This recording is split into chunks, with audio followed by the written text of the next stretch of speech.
Business Conference sponsored by the L'Oreal Professional Products Division. So huge thanks to L'Oreal Professional Products Division for supporting this. I am delighted to be joined by 4 of the most enigmatic people that I know in this industry to talk about health and safety, which sounds really dry, but I promise it won't be. So first up, we have Linda Stewart from the Rainbow Room International Group in Scotland. Then we have Darren Fowler from Fowler 35.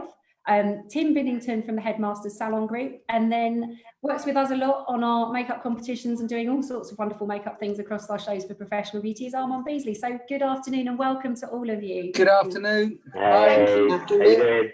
All right, so thank you for joining us. Well, so the good news is we all have guidelines. The good news is we have a date, but only for hair, but they are different dates, Linda, aren't they? Because you're opening slightly later than England on the hair front.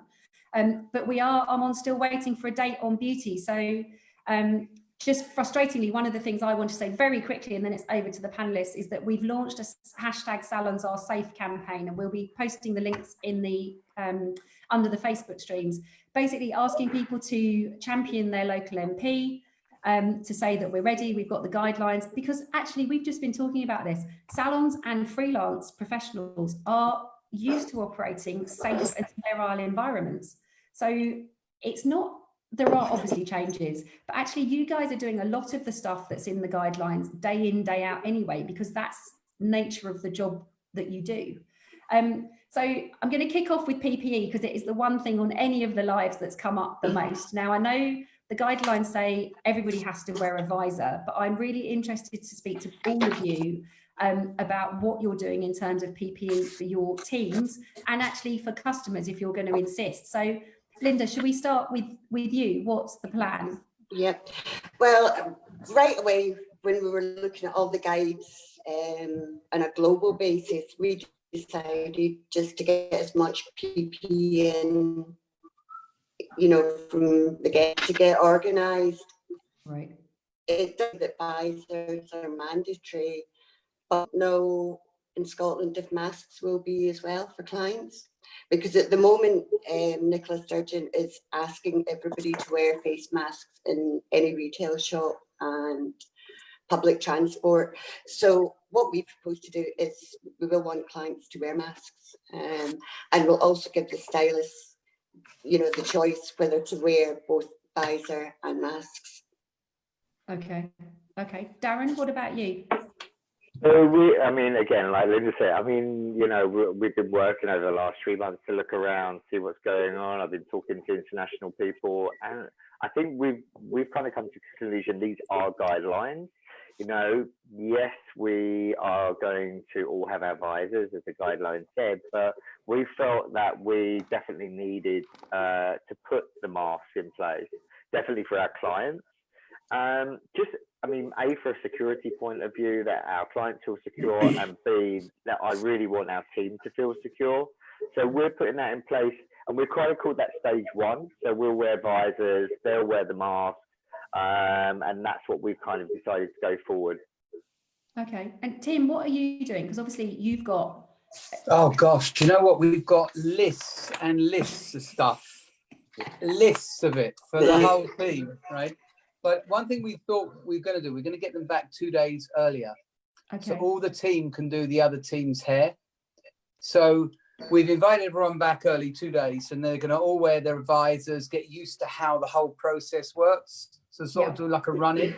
Because I think if we just do it on the day, they're not going to be, it's all so new. So it's just really like a testing over a couple of days, make sure they all know the system, which I think will work quite well, actually. And have you've told all of your salons and franchises what they have to do? It's mandatory that they will follow the same path as you. Oh gosh, yeah, we have. But as you said, it's difficult because people are tactile, they work their own way. So we've given them the guidelines, and they all have to wear the visors and do the right procedure. But as you know, some people are going to be more anxious than other people. But as long as they know the parameters, it's like Darren said, they can work within those parameters. Yeah. But the more they practice at first, the better they'll be. But like you said before, it's so hard not to give someone a hug. Yeah. We've trialed it actually like at least twice, and it changes every time. And you find bits of your risk assessment, new bits, like every single time. And I mean, we're doing the same as you, Tim. We're getting people in early as well and doing all that. And we'll find more stuff then. I guarantee it. I bet. Yeah, you will. Coming up. And what we've done is we've had screens made for every salon. Doogie's had a factory. We've got 90 screens going out. We decided, we looked at it all and we thought, you know what, we'll just make them ourselves, because trying to get something that suits every salon was difficult. So are you doing screens at reception and between styling stations? Screens at reception. Some of our salons are really, really big, which we're lucky we've got thousands of square feet in some of them. So that's not so much a problem, but for the smaller salons, to almost have like COVID safe spaces. So if you've got a colour developing, for example, you can use that seat, but just keep the 2 seats in between and then screen off the middle one, if you like. So. Okay. So Armand, what about you? I mean, obviously makeup is your business, and you won't, and you're normally traveling, you won't have been doing any of that. And what I mean, guidelines are the same guidelines for you too. So how are you going to approach that with kind of your teams and clients? Well, I've got a carbon filtered face mask. So that's what I'll be wearing. And obviously it's very, very difficult when you're doing makeup to have somebody who's got a face mask here that you're trying to navigate around. I think maybe waiver forms could perhaps come into play as well, just to cover myself and cover obviously the clients. So there's complete transparency there about if people have traveled anywhere, or if there's anybody that's been sick in their household. I've also got a temperature gauge as well to check for temperature. And that's really what I'm doing. And of course, surgical gloves. So that's the kind of thing that I'm doing for what I'm wearing. But then obviously with equipment, when you've got makeup, I've got my different sanitizing sprays, which is obviously 70% alcohol.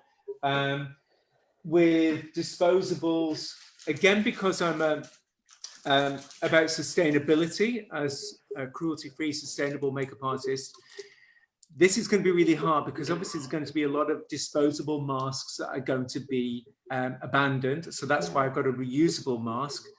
The visors, I think, are a good idea, because they can be cleaned down, sanitized.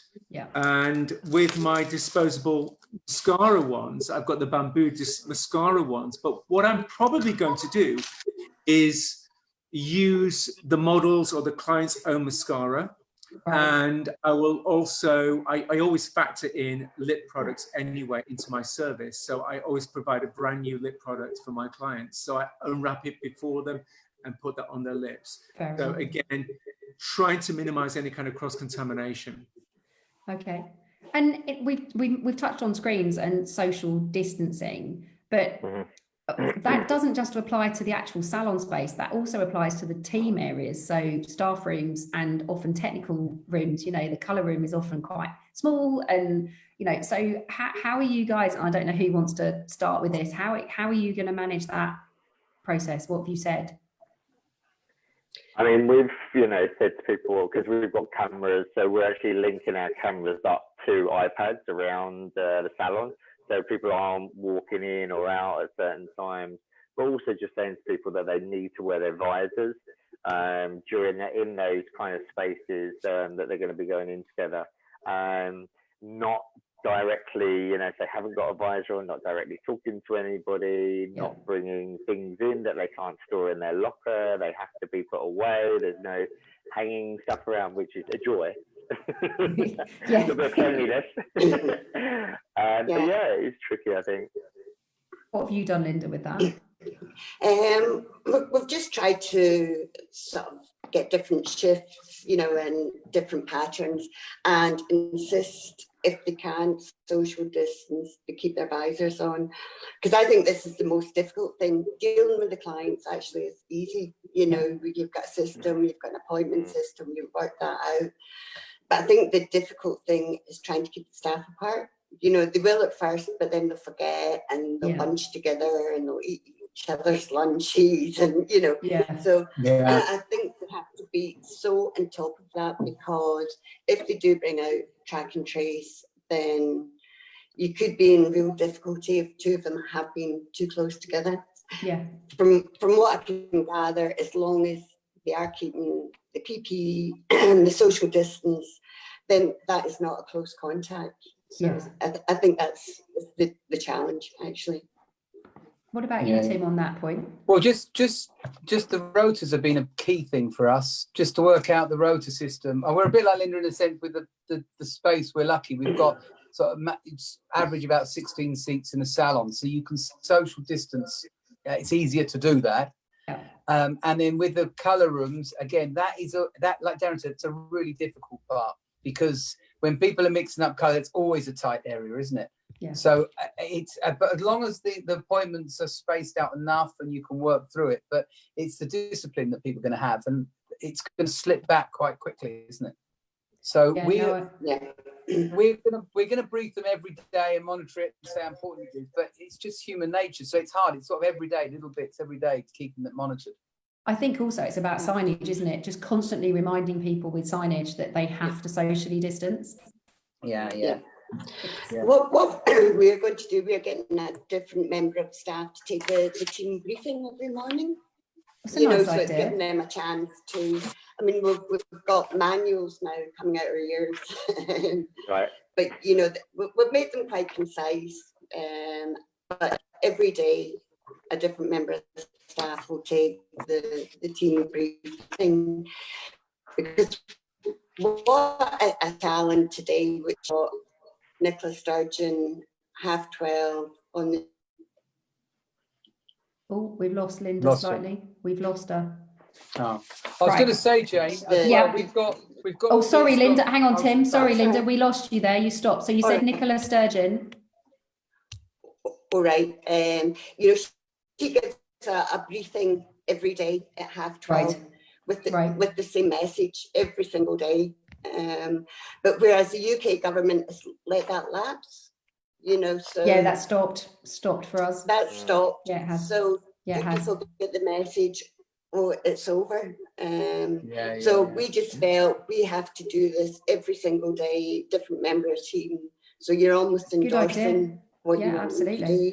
Yeah. And what were you showing us there, Tim? You've got some... Well, we've got lots of stuff from, like L'Oreal have done about please do not touch the products. And we've got like floor, can you see that? The floor stickers, markers. Floor markers. We've got absolutely everything from, A boards outside to try and remind everyone. But I think like Linda said, and the thing with signage, you see it, but then it becomes the norm again, doesn't it? You become blind to it. Yeah, so as much as they're good, unless you're changing them every day and making them fluorescent or something, they're not looking A question coming, we're getting lots of questions. Armand, question for you, and I don't know if we'll have the answer. Will makeup artists, from Shaney Wright, will makeup artists be covered with insurance when carrying out makeup appointments when wearing visors and masks once we've been given the green light? I would imagine yes, once you've got the go from the government, isn't it? Absolutely, but again, because we haven't got the go ahead to move forward a date at all within beauty, I don't know, but that's definitely one to pick up with your particular insurance. Yeah, and I think people are being told to check their own insurance policies now, guys. You with the salons will know this too, to make sure that you're covered under the new kind of the new normal. Is that right? Yeah, you need to check through with your insurance companies. I mean, it's, that's the number one thing I think a lot of people have learned now is like fine detail, but we thought we'd done the fine detail last time, so you're doing it again. Yeah, and that dry run will give you more to look at the risk assessment. Interesting, Rachel Fear, and we spoke briefly before we went live. She suffers from extremely bad migraine, and within 10 minutes of wearing the visor is really struggling. So she's saying, can she wear a mask if the doctor provides evidence of migraine treatment? I mean, I would imagine that's going to have to be a question for the local health and safety office, is it? I mean, have you guys had anybody, I mean, you've got big teams, have you had anybody in the same situation? Not yet. Not yet, but I'm sure it will come up. So that, go on, Darren. So there are different visors as well. So there's not just the ones that go around the head. There's the glasses ones as well, the eco ones that are quite light. So she might be worth trying one of those. Do they cover the nose and mouth as well? It does, but they're you know, they're not as intrusive, and they don't have any stress on. I don't know if it's the stress on the headband that affects it, but well, there are other ones out there. That's a good response. Now, someone else, Claire Philby, saying, can aesthetics start? Well, if she means beauty on July the 4th for the England, absolutely not. There is no date for beauty therapy at the moment or makeup to start with. I think everybody, and I said before, the hashtag Salons Are Safe campaign, the more we can get people behind that to get the beauty and spa and nail salons open, you know, once they're deemed safe. But I think people need a date. It's like when we didn't have a date for hairdressing. It's an interesting question. Yolanda Gonzalez, what about allowing clients to use toilets? The team share the same toilets with clients. How are you going to, what's the plan? I mean, we are encouraging people to use the toilet before they come. So, you know, and just keeping it fun in an email. You know, we've got everything listed. It's already gone out to all of our clients. You know, no, please don't bring any bags in, don't bring any friends, don't bring any children, you know, outlining everything. They know they're going to get temperature checks when they get in here. And, you know, and we have put in there, you know, please try and use the bathroom before you come because there'll be limited access. So, yeah, and Armand, you said you're going to temperature check. Are you, Linda or Tim, are you looking to temperature check clients? We plan to at the beginning. I think what we're doing at the beginning is trying to do as much as we can to make the staff and the clients feel as safe as we can. And then we'll maybe just relax it back if we feel it's not necessary. But we will be on the consultation form, you know, asking all the COVID questions beforehand. We're going to do the same. It's reviewing after the first week. We then can analyze how it's all working. Look, Darren said it changes so regularly that you just have to keep looking at how it's working for your salon. So the thing, we're in new territory, aren't we? This is completely new, uncharted territory. So we're just finding our way as well to see what works practically for us to make our team safe and also our clients safe. Absolutely, and to give them that reassurance that they are safe and you've thought about it. I think it's that mental reassurance. That there's so much fear as well, Jo. There is so much fear, and that's the thing, because our industry that we're in is very we have a lot of empathy, of course, with our clients. It's quite an emotional industry that we're in. We want to make people feel safe, keep them calm, and also have fun again with beauty and with hair, because that's what our industry is. It's passionate, it's beautiful, it makes people feel good. Absolutely. Linda, Pamela Fowler, will Scotland have different guidelines to England? And if yes, when? I thought the guidelines were for all of the nations. Well, that's the way I picked it up. Okay. She could add extra in. You just don't know. No. I think because she might make mandatory masks. Okay. So Claire, we've got one here saying, my boss is requesting that all clients bring their own towels into the salon, and I don't agree with this. Can you give me your thoughts, please? And their own scissors as well. I'm assuming you're either, because we've had lots of conversations about sustainability, and if more people are using disposable, as you mentioned, then actually we're just making the industry less sustainable. So what are you doing about towels and gowns and the kind of the client facing kit, as it were? Well, you know what? I think it's been quite good for us, because actually we're looking at everything in more detail. So everything you might got a bit slack on before, you're really shaping everything up. So I think it's been a good. Cleanliness is always something that a salon prides itself on. But sometimes when you're busy and it can slip. Now I think we're being more studious about it. So everything gets washed and bagged anyway. Each towel and stuff. So we're not using disposable towels. We're just washing every towel like we did before and bagging them before they go to a client. Yeah, we're doing the same thing. I don't want more throwaway stuff in the world. Exactly. That's the thing. And there's so much plastic in all of these masks and all of that already. We've got to, but you can't have people either. I don't know if you can really have people bring their own stuff in, because No. that, again, you don't know how they've washed it, so I don't know. That could probably be a no-no for me. Yeah, there's a question here from Alyssa Wood. If you're freelance, how do you manage if you look after a whole family in one sitting? So she's saying she presumes one-to-one within the room at a time, but can she work with the whole family? I would imagine if the family are in a bubble, I mean, Yeah, you would just so. just the one-to-one. What we're doing at the moment, we're actually phoning every single stylist top 100 clients before we open up our online booking, which is taking days and days and days.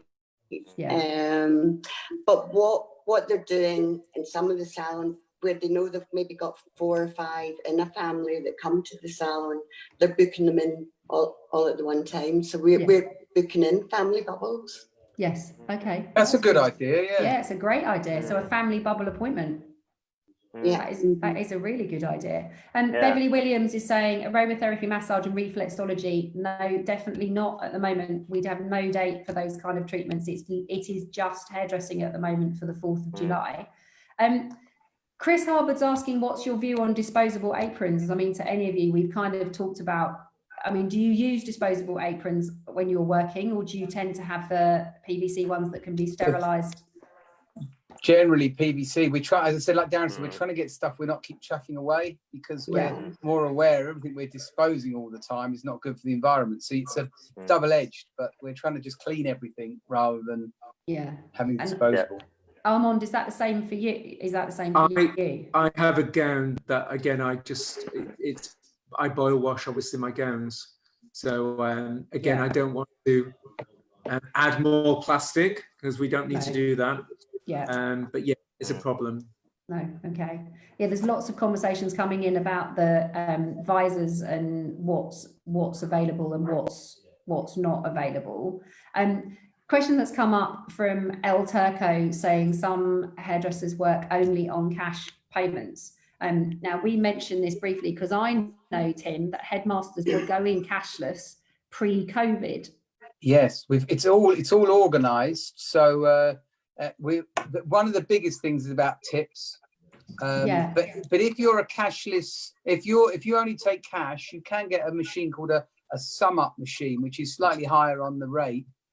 But that does help it. You can just take card payments then. Right.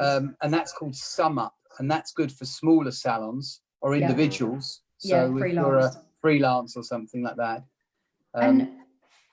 And what about the whole, I mean, I think are most of you going to try and go cashless as much as possible? Yeah. Yeah. I mean, we haven't had a lot of cash coming in. We haven't had a lot of cash coming into the business anyway, I don't think, but, you know. Yeah. Sorry, Armand, what were you going to say? I don't have a PDQ machine. And what I tend to do, people can do bank transfer, but most of my clients like to pay with cash. So whether they change that, but maybe I have to invest in a PDQ machine. I don't know. Again, it's one of those. I mean, I've been working as a makeup artist now for 25 years and never had to think about PDQ machine before. But again, different times. Yeah, absolutely. So consultations has come up quite a few times. So Cassie Ames, regarding consultation forms, are you allowing paper or have you gone online? And are you asking clients to do it before they come? So I'd like to know what you're all doing about consultations, because there's a whole point about, you know, we've not been allowed in the salons for 4 months. So, and people may well have had a tinker at home if they don't live with a hairdresser, Linda. So I'd like to point out Linda's hair is immaculate because Alan is a hairdresser and has done her cut and colours for her. So just before anybody tries to report you for sneaking in to get your hair cut somewhere. So Tim, with you, what are you doing about consultation?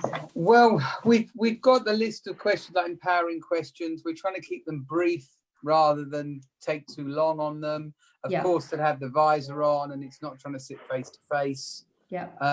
So we've given them the guidelines to work to. A lot of the consultations at the moment, a lot of the people booking in won't be new clients. They're all the regular clients that are booking in now that were pre-appointments before. So it's going to be easier, I think, in the first couple of weeks. Yeah. Because there are lots of people's regular clients. and then we can work out how we sit them apart and for the consultations. Although I know people want to ask about stuff, but they'll know each other better. So okay, Darren, what are you doing around that?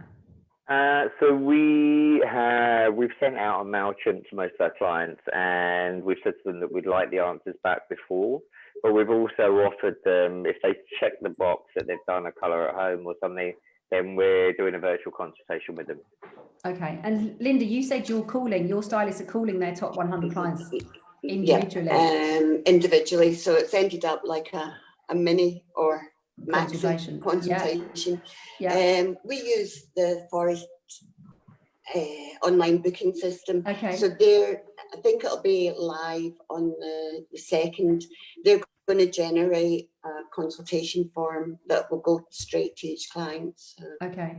Okay. And then that gets generated back into the system. So that makes it quite easy. Okay. Armand, for you, Nicola Casey, so you can't advertise that you're available to do a bride's makeup if it's going ahead in July. I'm assuming it's if a bride's getting married in July, they're going to have to do their own makeup. They'll have to, because we've got no date at all, no vague date even. So yeah, they'll have to. But most of my brides have either cancelled to next year, or they're trying to do later on in the year. They can't get a slot later on in the year, so they're in limbo as well. So yeah. But talking about consultations, though, Jane, just what we're going to do is the WhatsApp video call, and it's a perfect way as well to see how they normally do their own makeup. I can then get them to go to their wardrobe, have a look through their wardrobe. So it's a really good technology. The plus point to this is I'm embracing technology a lot more with what I do as a makeup artist. Okay, no, thank you. And Aura McNogger is she's a small home-based salon, but she uses an online booking system and can take payments through WorldPay on a pay-as-you-go. So for smaller businesses, that's probably, and I did see someone else, it's a lady called Juliet Urban, she's saying that she's asking clients to put the cash in an envelope and just give her the envelope rather than the cash. So I suppose for those, there are ways of trying to make it work. You better trust your clients, so they put a $5 in it. Still the envelope up. I'm sure all our clients are lovely, so I'm sure it will be fine. I'm sure it will be absolutely fine. I don't know what. And actually, Valina Petrova saying you can take payment through Facebook. I wasn't aware of that. No, I didn't know that. Lorraine Rutherford, and this question I can imagine is, it's all well, and I take the point, don't bring bags, don't bring coats. What about if you are responsible for a child? What are you saying about people with children and the kids coming into the salon? I think you just have to do it at the right time. Maybe it's at the beginning of the day or at the end of the day when you've just got enough space for that to happen. I mean, so would you ask them to tell you before they just turn up?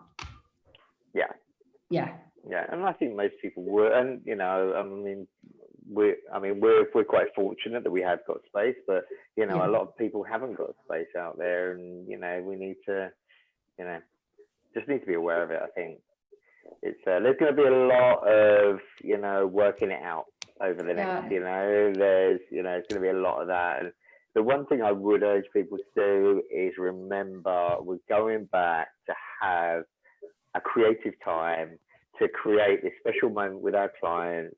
And although there's all this going on, I mean, L'Oreal have got guidelines, and everyone can go online and do that thing, and that's a really good guideline if you've got no idea at all.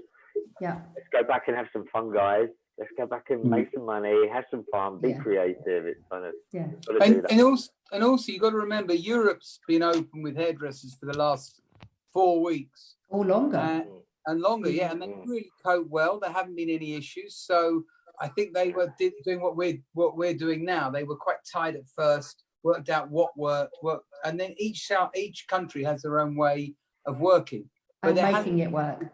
Yeah, there haven't been any issues, so it's been positive. Okay. Everyone's looking better and feeling better, so it's been good. Yeah. So Carla Godwin makes a point, and I discussed this morning. Why can't we offer refreshments? Pubs are not using disposable cups, but are using washable glasses. So do the guidelines say only water? Am I right? Yeah. Water, bottled or disposable cups, I think it is. Yeah. Okay. Yeah. I suppose they feel that's the safest way to go currently. I mean, I do think the guidelines will be reviewed by government too. I mean, they do say, don't they, that we need to watch out for any new guidelines being issued as things take. Pamela Fowler, I don't know if that's a relation, Darren. In the guidelines, it mentions staff not to wear uniform to work. Most hairdressers don't really have a uniform. We wear our own clothes. So what happens where we do have to take a change of clothes, or is this kind of a grey area, she's asking? I mean, I think we're asking people to come in something and then wear whatever they're going to wear here. To get changed, put everything in their lockers, and then do that. I don't know. It's a difficult. What are you going to do, Linda? Sort of, as you say, it's not a uniform. I think if somebody's traveling on public transport, then we should maybe look at it. Obviously, the trainees, they wear a uniform. Therapists, they wear a uniform. But as one of our directors said, what do you do? Ask the clients to change their clothes before they come in, you know? Yeah. No, it's a difficult one. It's a difficult one. It does. It's so, well, we haven't got an answer to this. Rochelle Joy Villa saying, how about when clients want to use sauna and steam in the spa? At the moment, they're not opening it. And actually, the guidelines, I'm not sure if there are going to be separate guidelines for spa. I'm not sure. I think there might be at some point, yeah, but just not at the moment. How have you gone about, we're kind of running out of time, but I'm interested to know how you've all gone about telling clients that it is a brave new world when they come in. Have you told them what the new customer journey is going to look like? We're just getting ready to put that online. We're just tweaking it. Okay. And what we'll put it online, we'll share it in social media, and when they get the reminder for their appointment generated through the forest, we'll also have the link there so they can. And I've seen that loads of people are doing online certification. I know L'Oreal have done the course in Access, the kind of hygiene training, and thank you to them because they're donating £1 for everyone that does it to the hair and beauty charity, which is fantastic. So we've had a question here saying, what about cleaning tools and brushes? I mean, I'm assuming as you would have done previously, but can you, because you would all clean tools and brushes between every client anyway. It just highlights it. It just makes it that you're focused on it a bit more, and that's a good thing. And but going back to your point about the, just saying to our clients about what's going on and stuff, I think on your website, it's informative enough. Also, we wanted to make sure we're supporting our clients by saying to them, we're still honouring the discounts we had pre this, because a lot of times people say we can actually charge more for appointments now, but we sort of want to work with people and still, encourage them to come in, make sure and work with them on it rather than say they're going to pay a premium for coming in now. I know a couple of salons, I've seen them do it, because I know Alan Edwards has done this, Linda, in Scotland, but Sue Davis is saying she's made a video to show what the new salon visit experience will be, which is actually I think it's a nice idea for salons. Yeah, that's what we're going to be doing actually. That's tomorrow's trial. That's on the list for tomorrow. We've got a couple of weeks. You've got a couple of weeks more, and hopefully we'll get a date for. I mean, there's loads of questions about when is beauty going to come back. And actually, someone's mentioned that Spa Association has developed guidelines. They have, but they're not government guidelines, and I think we all have to adhere to whatever the government say. I know lots of the industry bodies are working to and inputted into guidelines, but I don't know. I mean, there's no spa. I don't know, Armand, if you know any more about any of the spas. I think they're preparing to open given the guidelines we've got, and we'll have to amend as new are introduced. I think there's been a few that I know of that are trying to do the in-out access kind of thing, to separate the in and out. I don't know, obviously, when that's going to happen. But talking about tools, you mentioned tools before. This is going to totally change the way I work, because I've always been quite handsy with makeup. like foundation, etc., and even put in the product onto my hand. Obviously, Yeah, before. Yeah. That's out of the window. So it's utilizing, you're getting the trays again, and decanting everything into a tray. And even with clients, when I work with a celebrity, I'll probably have a set of brushes just for them. Okay.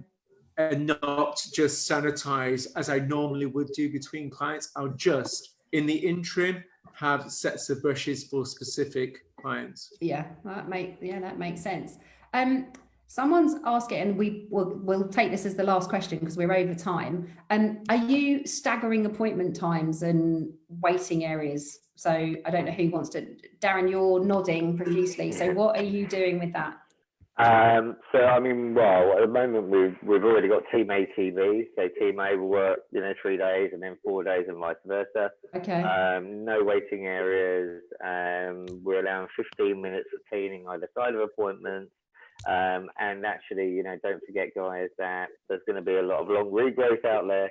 So, you've got to allow and charge for that time as well. There you go, babe. And, we've got to allow for those times as well. So there is a lot of time. It really does need to be. It not only needs to be figured out, it needs to be practiced at least once or twice for you to get it get it down. It really does. Are you doing the same thing, Linda? Yeah, more or less. We're open longer hours, 7 days a week, and it's different shift work. Right.